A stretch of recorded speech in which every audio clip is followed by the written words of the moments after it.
Hi there and welcome to the channel. This is the Real Stu and this is the Outpost Timelapse number 2. So we're just going to jump straight into the time-lapse here.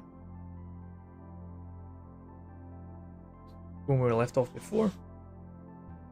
So we're working on the landing pad and now we're just starting to refine that a bit more here. So a lot of it's been trial and error. Just taking the shape from 2ds Max into Unreal Engine 4. Just playing about with shapes here. I know certainly in Star Wars, if you think of like the Death Star, things like that, a lot of the objects are very sort of geometric, very kind of solid, straight shapes and all that, and I was sort of thinking like that with this landing pad here. So I'm assuming this sort of area is almost like a neutral area. There's maybe good alliances and sort of bad kind of groups as well that maybe come here to do trade or things like that. So I'm trying to create the environment to reflect that. You know, that it maybe doesn't side on either side. You know, maybe helps both. So I was almost trying to get almost like the kind of imperialistic kind of look from Star Wars, just as I was building this here. So, but back and forth as well. And I was looking at the edge of the platform. And I thought I didn't want it just to be this kind of flat thing as well. So I was wanting to make sure I had like a nice strong edge. Yeah, here actually, when I was just getting that initial shape there, I wasn't quite happy with it, so it was a lot of kind of going back and forth as well, certainly. So I'm trying to smooth off the edges here as well. Again, it's just 1/4 of the whole platform, and I'm just trying to kind of get that shape there and kind of get it until I've got a result that I'm happy with there.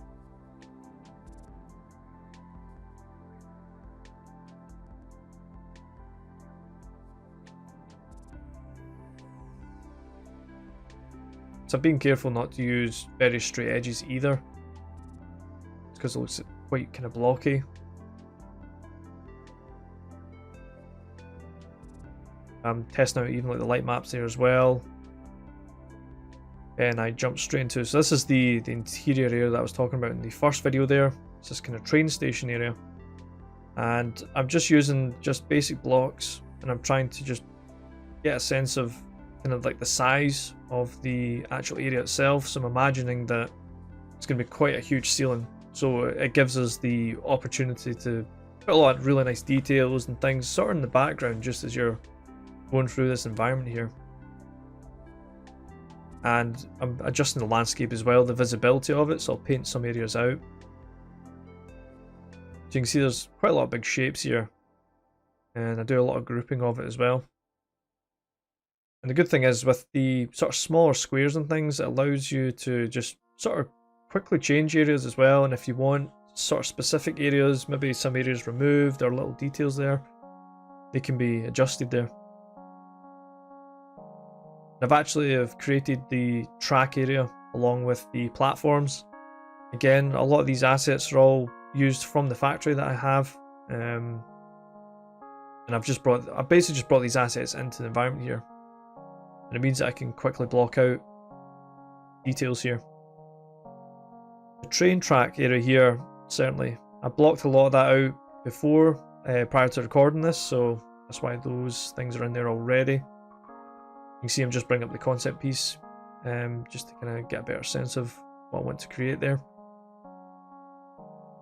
And then as I'm blocking out, I realised that I want the sort of train track to go quite far down. I want to see like a nice kind of nice distance there as well. I didn't want it to be too claustrophobic. So that's why I'm sort of panning the camera back and I'm just trying to look at the area and assess it and see sort of compositionally how I think it could look good. Then what I'm doing is I'm bringing some of the interior into 3ds Max, and I'm starting to block out the roof. So it's a simple just a sort of primitive shape there, just a rectangle really. I'm not too concerned about detail again. It's very basic. I'm trying to get a sense of this whole area here.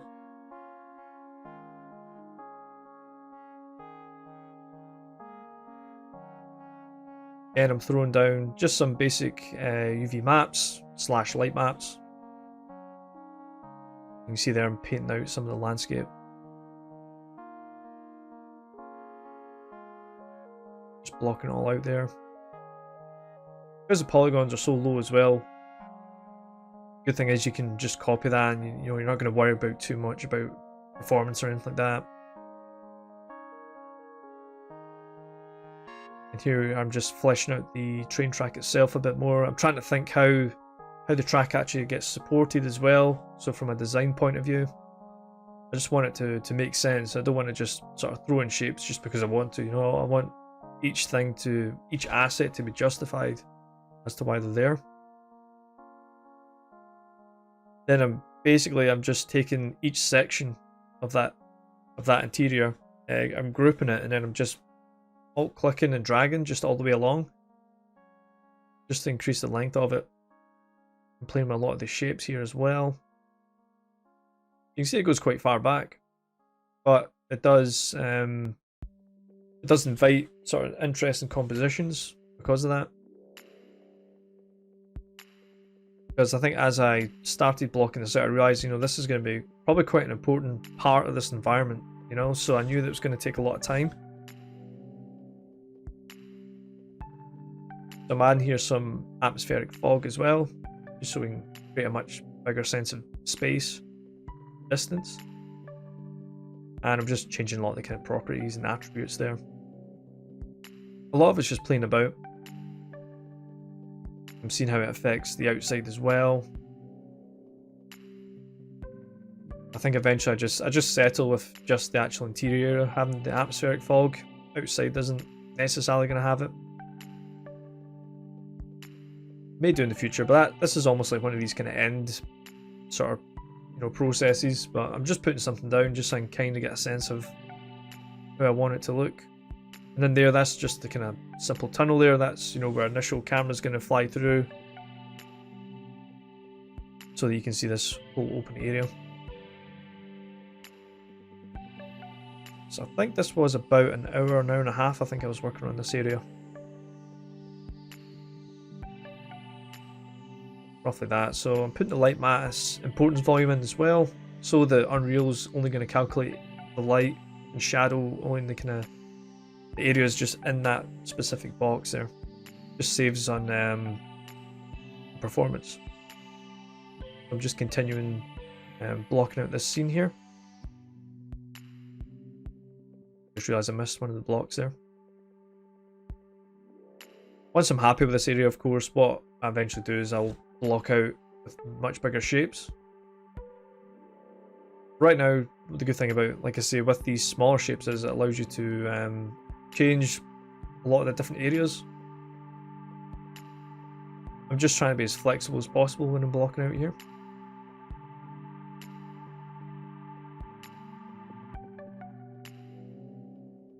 Yeah, so I'm just grouping that kind of wall area, then pasting it to the other side. Saves you not having to do the same job twice.